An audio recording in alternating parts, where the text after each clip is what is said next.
আসসালামু আলাইকুম প্রিয় দেশবাসী, সকলের উদ্দেশ্যে একটা কথা বলতে চাই। আসছে 12ই ফেব্রুয়ারি বাংলাদেশ জাতীয় সংসদ নির্বাচন।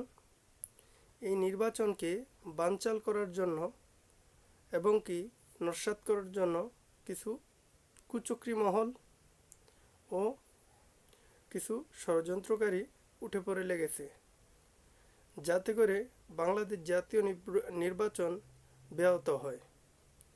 এই কারণে বাংলাদেশে বিভিন্ন ইস্যু নিয়ে দায়ী দেওয়া নিয়ে যমুনা এবং কি বিভিন্ন সেক্টরে নতুন করে আন্দোলনের নামে বাংলাদেশের জাতীয় নির্বাচন ব্যাঘাত ঘটানোর জন্য ষড়যন্ত্র করছে।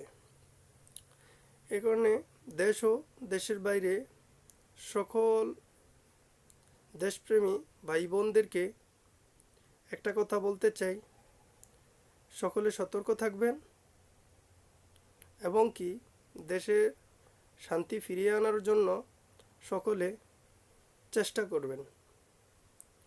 আরও কিছু কথা বলতে হচ্ছে, এখন আপনারা যতই দাবি দেওয়া নিয়ে আসেন না কেন, একটা জিনিস, বৈধ একটা সরকার যদি দেশে থাকে তাহলে ওই বৈধ সরকার বিশ্বের যে কোনো প্রান্তে গিয়ে দেশের দাবি দাওয়া পূরণের জন্য আবেদন করতে পারে।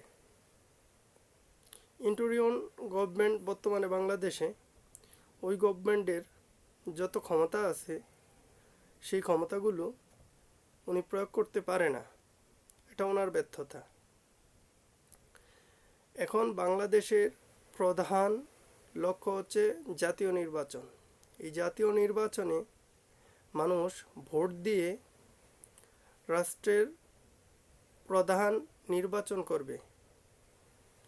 ওনাদের মাধ্যমেই দেশে বিগত দিনে যত আইন লঙ্ঘন করেছে বিগত সরকার এবং কি যত মানুষকে হত্যা করেছে এগুলার বিচার দাবি করি। ইনশাআল্লাহ একটা বৈধ সরকার হলে এই বিচারগুলা হবে। আপনারা সকলে অবগত আছেন যে হাদি হত্যার বিচার এখনও পরিপূর্ণভাবে সম্পূর্ণ হয় নাই, আর এটা হতে হলে কিছুটা সময়ের দরকার। যেহেতু বাংলাদেশ থেকে ওই হত্যাকারীগুলা পালিয়ে গেছে, এগুলার জন্য দরকার ইন্টারপোলের সহায়তা নেওয়া, জাতিসংঘের সহায়তা নেওয়া। ইনশাআল্লাহ যদি একটা বৈধ সরকার আসে 5 বছরের জন্য, উনি এগুলা অতি দ্রুতই কাজ করবে। এই কারণে দেশের সকল মানুষকে বলছি, আপনারা সবাই ধৈর্য ধরুন। 12 তারিখ নির্বাচনকে ব্যাহত করার চেষ্টা যারা করছে তাদেরকে রুখে দেন। ইনশাআল্লাহ সব হত্যার বিচারই হবে, দেশ শান্তি ফিরে আসবে এবং কি দেশের মানুষ যা আশা করছে তা ইনশাআল্লাহ পাবে। বিগত 17 বছর আমরা 70 বছরের থেকেও পিছনে চলে গেছি, এখন আমাদের দিন আসছে সামনে যাওয়ার। এই কারণে অবাধ, সুষ্ঠু, নির্দলীয়, নিরপেক্ষ নির্বাচনের ভূমিকা আপনারা সবাই রেখে নির্বাচন কেন্দ্রিক সহিংসতা বন্ধ করে আপনারা সকলে নির্বাচনের দিকে মনোযোগী হন। আল্লাহ হাফেজ।